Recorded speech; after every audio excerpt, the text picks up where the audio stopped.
किसान साथियों, आज हमारे बीच हैं एफआरआई के वरिष्ठ वैज्ञानिक डॉक्टर वीके वार्ष्णेय और एक बहुत ही महत्वपूर्ण विषय एरोमा थेरेपी में सुगंधित तेलों की भूमिका।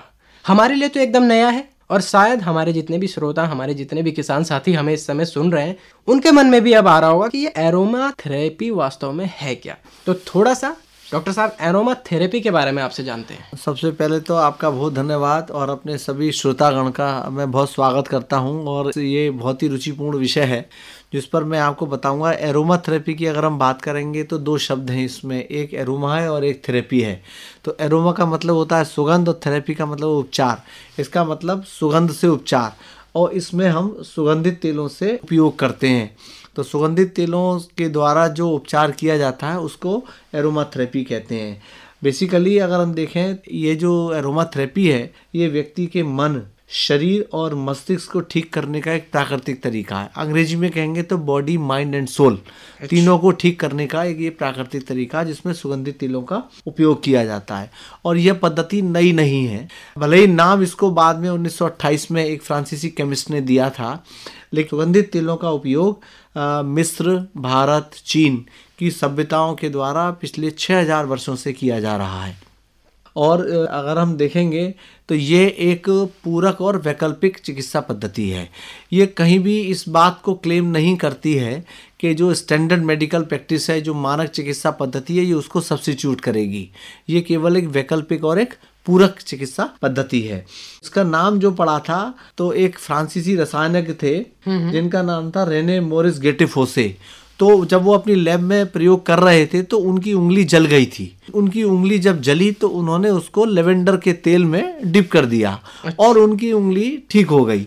तब से उनको लगा कि सुगंधित तेलों में औषधीय क्षमताएं होती हैं। जी, जी, जी। और इसलिए उन्होंने तब से उसका नाम रखा एरोमा थेरेपी। जी, आपने कहा कि सुगंधित तेलों से हम उपचार करते हैं, थेरेपी करके हम सुगंधित तेलों से इन रोगों को उपचारित कर सकते हैं। अब थोड़ा सा उन तेलों के बारे में आपसे जानना चाहेंगे कि जिनका उपयोग हम इनमें करते हैं।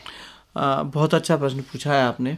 और हमारे जो किसान भाई हैं ये उनको जानना भी जरूरी है कि अगर इन सुगंधित तेलों की फसलों को उगाएंगे तो उनकी आय में भी वृद्धि होगी। जी जी जी। तो मैं सबसे पहले ये बताना चाहूँगा कि ये जो सुगंधित तेल हैं ये पौधों से मिलते हैं और इनमें खुशबू होती है, इसलिए इनका नाम सुगंधित तेल है।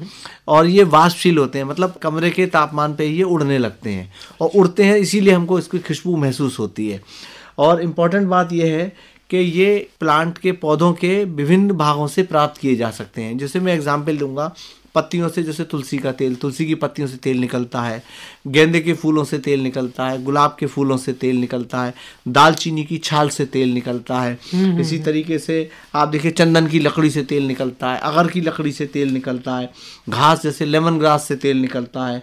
इसी तरीके से नींबू संतरे के छिलके से तेल निकलता है, हल्दी, अदरक और खस की जड़ों से तेल निकलता है। तो इस तरह से बहुत सारे पौधों के भाग होते हैं जिनसे तेल निकलता है। और आपको जान के आश्चर्य होगा कि हमारे पास एक होता है तेज पत्ता और एक होती दालचीनी। दोनों एक ही वृक्ष के भाग हैं, लेकिन दोनों के तेल की क्वालिटी और रासायनिक संगठन अलग अलग है। तो दालचीनी से तेल की जो खुशबू है, जो उसका रासायनिक संगठन है वो अलग है, और तो तेज पत्ता रहता है उससे जो तेल निकलता है उसका रासायनिक संगठन और खुशबू अलग होती है। बेसिकली इन तेलों में जो रासायनिक अवयव होते हैं, हम कहते हैं कि रासायनिक संरचना जो बनाते हैं और इनमें जो खुशबू होती है वही उसके चिकित्सीय प्रभाव के लिए उत्तरदायी होते हैं। इन तेलों का उपयोग स्वाद उद्योग में, सुगंध उद्योग में किया ही जाता है, लेकिन साथ में इनका उपयोग एरोमा थेरेपी में भी किया जाता है। अब किसान भाई ये भी जानना चाहेंगे कि इन तेलों को निकाला कैसे जाता है। तो मैं संक्षेप में बताता हूँ कि जैसे जल आसवन विधि है, जल भाप आसवन विधि है, भाप आसवन विधि है। इन सब विधियों से, इन पौधों से हम तेल निकाल सकते हैं। और सरकार के द्वारा बहुत योजनाएं चलाई जाती हैं, जहाँ पे एरोमा मिशन है देश में चल रहा है, जहाँ पे इन एरोमेटिक प्लांट्स को, सुगंधित तेलों, जो सुगंधित तेल देने वाले प्लांट्स हैं, उनका प्रमोशन, उनके कल्टीवेशन के लिए उनको प्रमोट किया जा रहा है और किसानों को आर्थिक सहायता भी दी जाती है। जी, अब देखिए जैसे कि एरोमा थेरेपी में इन तेलों का इस्तेमाल किया जा रहा है, औषधीय गुणों से ये परिपूर्ण है, तो किसानों की आय के लिए तो ये बहुत अच्छा साधन हो सकता है। जी बिल्कुल बिल्कुल बिल्कुल। ये किसान भाई इनको जैसे लेमन ग्रास है, जैसे आपका पचोली है, जैसे जेरेनियम है, मतलब जिस जिस जगह पे जो रहते हैं उस फील्ड कंडीशन के, क्लाइमेटिक कंडीशन के हिसाब से वो उसको उगा सकते हैं। जैसे अगर हम उत्तराखंड में बात करेंगे तो हमारा तेज पत्ता है, सिनेमम ट्री है, जिसको कि जीआई टैग भी मिला हुआ है, तो वो उगाया जा सकता है। यूकेलिप्टस है, उसको आप उगा सकते हैं, यूकेलिप्टस की पत्तियों से तेल निकलता है। तो किसान भाई अपनी फसल के साथ साथ इन प्लांट्स को भी लगा सकते हैं, तो उनको फसल तो मिलेगी। अब जैसे यूकेलिप्टस की उन्होंने लकड़ी काटी, पेपर इंडस्ट्री में चली गई, लेकिन पत्तियां रह गई, पत्तियों से तेल निकल गया, तेल को उन्होंने इंडस्ट्री में बेच दिया। मेन था मिंट का भी, मिंट आप उगा सकते हैं। तो इस तरह बहुत सारी प्लांट्स हैं जिनको हमारे किसान भाई उगा सकते हैं। जी, तो किन रोगों में हम इन तेलों का इस्तेमाल इस थेरेपी के लिए कर सकते हैं? ये भी बहुत अच्छी बात है। एक्चुअली अगर हम देखेंगे तो जैसे मैं एक एग्जांपल लेता हूँ यूकेलिप्टस के तेल का, क्योंकि हम फॉरेस्ट रिसर्च इंस्टीट्यूट से आते हैं, हम लोग पेड़ों पे काम करते हैं। तो जो यूकेलिप्टस का तेल है उसको सबसे ज़्यादा इस्तेमाल होता है श्वसन तंत्र संबंधी रोगों में। जिसको फ्लू हो गया हो, जिसको कफ एंड कोल्ड हुआ हो। अभी पिछले दिनों में जब कोरोना हुआ था तो यूकेलिप्टस के तेल ने उसमें बहुत हेल्प किया था स्वास्थ्य संबंधी रोगों में। तो इसलिए, और जितने भी माउथ वॉश आते हैं उसमें यूकेलिप्टस का तेल एक इम्पॉर्टेंट घटक होता है। इसी तरह से अगर मान लीजिए किसी को चिंता है, एंजाइटी है, तो उसमें लेवेंडर है, चमेली है, गेंदा है, खस का तेल है, क्लेरी सेज का तेल है, ये इस्तेमाल होते हैं। इसी तरीके से किसी को अवसाद है, तो जो कि आजकल लोगों में बहुत कॉमन हो रहा है, स्ट्रेस हो रहा है लोगों को, तो मैं कहूँगा कि इन तेलों का उपयोग करें और अपने इन चीज़ों से उभरें और अपने आप को ठीक करें। तो जैसे अवसाद है तो उसमें क्लेरी सेज का तेल है, रोमन चेमोमाइल का तेल है, चंदन का तेल है, लेवेंडर का तेल है। अनिद्रा से लोग बहुत ग्रसित हैं तो उसमें लेवेंडर का तेल, चंदन का तेल, पचोली का तेल, ये सब इस्तेमाल होते हैं। इसी तरीके से किसी को सिर दर्द है, माइग्रेन की बीमारी है, तो उसमें लेवेंडर है, पिपरमिंट है, लेमन ग्रास है और रोजमेरी है, इनके तेलों का इस्तेमाल होता है। मूड इम्प्रूवमेंट है, हमारे अपने आप को, उस मूड को सही रखना है, हमको अपने आप को बहुत बढ़िया खुश रखना है, तो उसके लिए यूकेलिप्टस है, चंदन है, चमेली है, ऑरेंज है, वनीला है। तो इन सब का तेलों का ना एक ब्लेंड क्रिएट होता है। इसीलिए एरोमा थेरेपी को कहते हैं it is an art and science. ये कला भी है और विज्ञान भी है।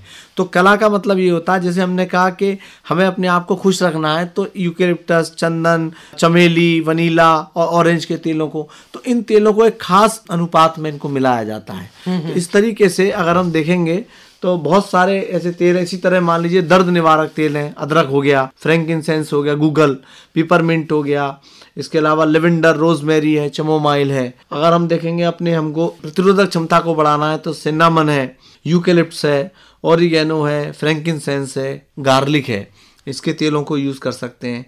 अच्छा, स्किन केयर, आजकल सभी लोग बहुत जागरूक हैं कि हमारे जो हेयर अच्छे होने चाहिए, हमारी स्किन अच्छी होनी चाहिए, तो इन तेलों का बहुत यूज होता है। जैसे टी ट्री का तेल है, लेमन ग्रास का तेल है, लेवेंडर का तेल है, बेसिल है, स्किन केयर में काम आते हैं। अगर हम बात करेंगे जैसे बालों के लिए ना, तो बालों के लिए दो तेल बहुत अच्छे होते हैं, रोजमेरी का तेल और एक होता है वेलेरियन, जटामासी का तेल। जी। अगर आप बाजार जाएंगे तो बोलेंगे जटामासी का तेल दे दीजिए, तो उसको आप शैम्पू में, लोग आजकल प्रिपरेशन मार्केट में प्रोडक्ट्स बहुत आते हैं, तो वो हेयर केयर में बहुत इस्तेमाल होता है। कई सारे तेलों के बारे में हमें आपसे जानने को मिला और हमारे जितने भी श्रोता हैं बड़े ध्यान से हमारी इस बातचीत को सुन रहे हैं, क्योंकि कुछ नया उनको भी सुनने को मिल रहा है। अब जैसे कि एरोमा थेरेपी की हम बात करें, किस तरह से ये रोगों में काम करती है?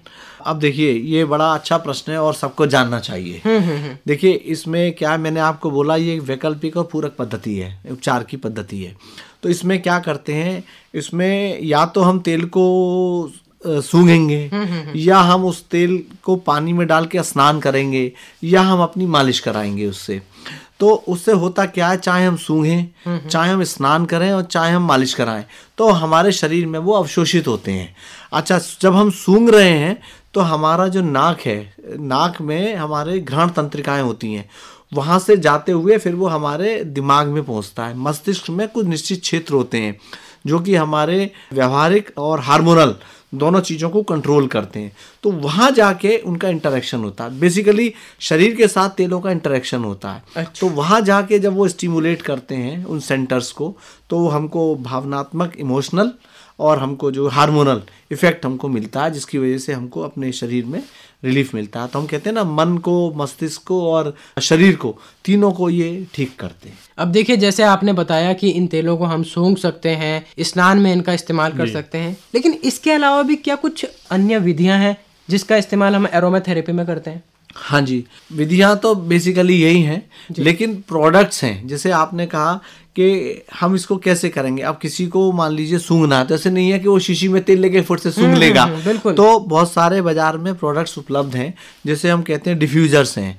तो जब आप बाजार जाएंगे तो बाजार में किसी भी दुकान पे, अच्छे स्टोर में जाएंगे तो उसको बोलेंगे भाई हमको डिफ्यूजर दे दीजिए, एरोमा डिफ्यूजर। तो डिफ्यूजर रहते हैं, तो उसमें नीचे या तो बल्ब रहता है या आप कैंडल लाइट रहती है, मोमबत्ती टाइप की, वो आपने जला दी। ऊपर उसमें एक वो रहता है जगह, जिसमें आप पानी डाल के अपने तेल की 2 बूंद डाल दीजिए, तो वो होता है डिफ्यूजर। तो आपका पूरा कमरा उससे महक जाएगा। इसी तरीके से इनहेलर्स होते हैं, इनहेलर तो सबको पता है जी। उसमें डाल के आप, जैसे मान लीजिए मुझे कफ एंड कोल्ड है, तो मैंने इनहेलर में थोड़े से यूकेलिप्टस की बूंदें डाल दी और फिर मैंने उसको सूंघना शुरू किया, तो मुझे उसमें रिलीफ मिलेगा, आराम मिलेगा। अगरबत्ती, धूप बत्ती हैं। अब जैसे अगरबत्तियाँ आती हैं ये मॉस्किटो रिपेलेंट वाली, तो उसमें भी सुगंधित तेल होते हैं, जिसकी वजह से मॉस्किटो भागते हैं। तो जो सिंथेटिक केमिकल होते हैं वो नहीं रहते, उसमें नेचुरल मॉलिक्यूल्स रहते हैं। इसी तरीके से बॉडी ऑयल आते हैं मार्केट में, तो बॉडी ऑयल लगा के आप अपने शरीर पे मसाज कर सकते हैं। हेयर क्रीम आती हैं, लोशन आते हैं, फेशियल्स, स्टीमर्स आते हैं, मास्क आते हैं। तो कुल मिला के पर्पज़ ये रहता है कि इन सब चीज़ों में ये ऑयल मिक्स होते हैं, और जिन ऑयल की जो चिकित्सकीय गुण हैं वो उसको प्रदान किया जाता है। जैसे हेयर के लिए लगाना है तो हेयर केयर के लिए आपके पास शैम्पू भी आएंगे, लोशन भी आएंगे, क्रीम आएगी, स्किन के लिए लोशन आएंगे, बॉडी ऑयल आएंगे। तो इस तरीके से बहुत सारे तरीके हैं। और एरोमेटिक कैंडल्स भी आती हैं। तो एरोमेटिक कैंडल्स क्या होती हैं, जिसमें वो मोमबत्ती जब बनती है तो उसमें वो पर्टिकुलर ऑयल उसको ऐड कर देते हैं। तो जब आप मोमबत्ती को अपने कमरे में जलाएंगे तो पूरा कमरा आपका जो है सुवासित हो जाएगा। तो कई सारे रोगों में, जैसे कि आपने बताया, ये एरोमा थेरेपी काम करती है जी। बहुत सारे गुण इस थेरेपी के हैं, लेकिन कई सारे रोगों में हमें इस थेरेपी से बचना चाहिए या कुछ सावधानियों का हमें ध्यान रखना होगा? हाँ, बिल्कुल ऐसा है कि जब हमने ये कहा है कि ये जो चिकित्सा पद्धति है ये पूरक और वैकल्पिक है, तो इसमें ऐसा नहीं है कि हर व्यक्ति जाके इसको ले सकता है। जब भी व्यक्ति, हमेशा इसमें ये सलाह दी जाती है कि जो प्रशिक्षित एरोमा थेरेपिस्ट हों, उन्हीं की ही देख रेख में, उनके ही सुपरविजन में हमें इन तेलों का उपयोग करना चाहिए, नंबर 1। नंबर 2, कोई भी प्रशिक्षित एरोमा थेरेपिस्ट होगा तो जब हम उसके पास जाते हैं तो सबसे पहले वो एक पैच टेस्ट करता है। वो ये देखता है कि किसी ऑयल, जिस तेल की उसको ज़रूरत है, उस तेल से उसको एलर्जी तो नहीं है। अगर एलर्जी होती है तो उस तेल को वो डिस्कार्ड कर देता है, फिर वो दूसरे तेल को ट्राई करता है। तो जैसे मोटे मोटे तौर पे कहा जाए, नॉर्मल आदमी तेलों को यूज़ कर सकता है, लेकिन जैसे गर्भवती महिलाएं हैं, या गंभीर रूप से अस्थमा से पीड़ित रोगी हैं, या उच्च रक्तचाप वाले लोग हैं, या जिनको ट्यूमर है, तो इस तरीके के जो लोग हैं, उन लोगों को थोड़ा अपने प्रशिक्षित एरोमा थेरेपिस्ट के ही निर्देशन में अगर ज़रूरत है तो इन तेलों का उपयोग उपचार के लिए करना चाहिए। जैसे कीमोथेरेपी वाला पेशेंट है तो उसको कीमोथेरेपी, कैंसर का पेशेंट है उसको कीमोथेरेपी दी जा रही है, उसके साइड इफ़ेक्ट बहुत होते हैं, उसमें अवसाद भी होता है, नींद भी नहीं आएगी, बॉडी में पेन भी होगा, बहुत सारी चीज़ें हैं। तो वो जो इन सुगंधित तेलों का यूज़ करके वो उनके प्रभाव को कम कर सकते हैं। जैसा आपने बताया कि वर्तमान में तो ये एरोमा थेरेपी बहुत अच्छे से काम कर रही है और बहुत सारे रोगियों को इससे लाभ भी हो रहा है जी। किसानों के लिए भी ये फायदेमंद है, क्योंकि अगर किसान इन वृक्षों को, इन औषधीय पौधों को, इन सुगंधित पौधों को लगाएगा तो उसकी आमदनी में वृद्धि होनी है। बिल्कुल बिल्कुल। लेकिन अब बात करें इसके भविष्य की, क्या भविष्य में भी ये एरोमा थेरेपी और ये सुगंधित तेल कारगर सिद्ध हो सकते हैं? देखिए, बहुत अच्छी बात है। यद्यपि सुगंधित तेलों का शताब्दियों से विभिन्न रोगों के उपचार में उपयोग होता रहा है, लेकिन बहुत ही कम अध्ययन, वैज्ञानिक अध्ययन हुए हैं जिनसे लोगों पर एरोमा थेरेपी के सुरक्षित प्रभावों को जांचा गया है। बहुत कम स्टडीज हैं। अच्छा। हाँ, लेकिन अच्छा, कुछ कंसर्न, साइंटिफिक कंसर्न ये भी हैं कि भाई तेलों की गुणवत्ता कैसी है, सुरक्षा कैसी है, तो उस पर शोध अभी जारी है और अभी भविष्य में और बहुत सारे शोध किए जाने की ज़रूरत है, जिसमें कि इन तेलों की रोग उपचार में वैज्ञानिक प्रामाणिकता सिद्ध हो सके। अच्छा। तो हाँ, लेकिन इसका फ्यूचर बहुत अच्छा है। इसमें कंडीशन बस यही होती है कि जो भी तेल इस्तेमाल हो रहा है वो तेल बिल्कुल शुद्ध होना चाहिए, बहुत जेन्युइन होना चाहिए, उसमें किसी तरह की मिलावट नहीं होनी चाहिए। तो मैं अंत में यही कहूँगा कि एरोमा थेरेपी का वर्तमान उपयोग का उद्देश्य स्टैंडर्ड चिकित्सा, जो हमारी स्टैंडर्ड मेडिकल प्रैक्टिस है, उसको प्रतिस्थापित करना नहीं, उसको सब्स्टिट्यूट करना नहीं है, बल्कि ये केवल एक वैकल्पिक और एक पूरक उपचार पद्धति है और लोग इससे फायदा उठा सकते हैं। जी, तो डॉक्टर वी के वार्ष्णेय, बहुत ही महत्वपूर्ण जानकारी आज आपने हमारे किसान साथियों को दी कि किस तरह से सुगंधित तेल कई सारे रोगों में थेरेपी के माध्यम से काम करते हैं और किसानों के लिए भी ये औषधीय पौधे लाभदायक हो सकते हैं, उनकी आमदनी को वो बढ़ा सकते हैं। स्टूडियोज में आने के लिए आपका बहुत बहुत आभार, धन्यवाद। जी, बहुत बहुत धन्यवाद।